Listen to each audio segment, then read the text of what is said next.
Hi guys, good morning.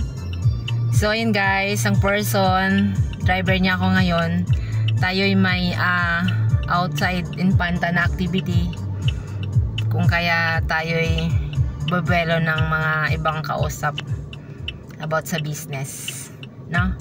So guys, antabayanin niyo yung mga pasabog nating mga activity sa mga susunod.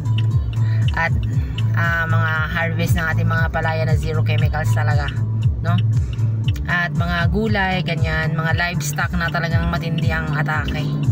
So sa mga interested sa business, interested sa organic full harvest business, ay comment lang kayo guys kung paano ko kayo may assist at check magandang ROI ang makukuha ninyo dito guys, no?